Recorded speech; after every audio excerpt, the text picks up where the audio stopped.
og velkommen til Vidste du at?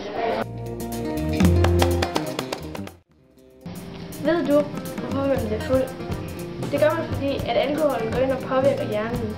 Hvad der sker i hjernen, det er der ingen, der ved.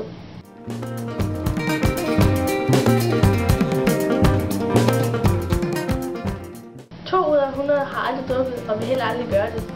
88 ud af 100 har drukket inden for de seneste 14 dage.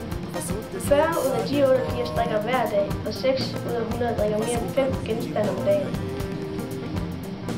Hvis du tager det alkohol, der blev solgt i Danmark i 1990, og fordeler det ud på alle danskere over 14 år, så vil vi alle sammen få 10 lyse øller, 43 stærke øller, 396 almindelige øl. Derudover vil der også være til os hver 34 flasker vin og lidt over 5 flasker spiritus.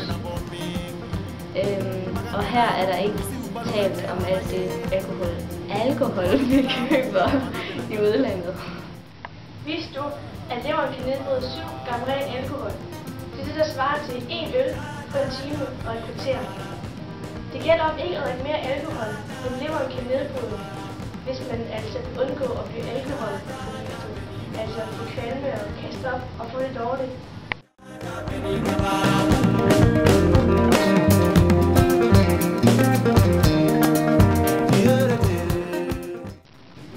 Hvis man har et stort alkoholforbrug, så vender man kroppen til at være forgiftet.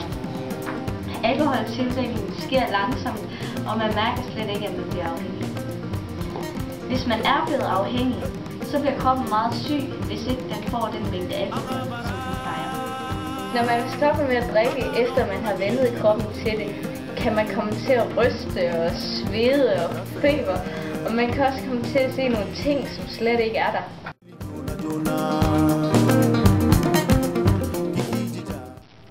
Alkoholen er giftig for hjernecellerne. Når man er fuld, så mister man nogle hjerneceller, altså de dør.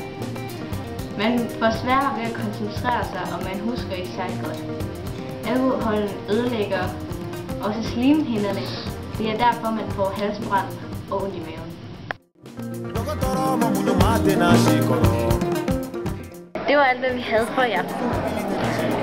Og i næste uge, der skal vi snakke om stofmisbrug, og vi håber, at du gider os med.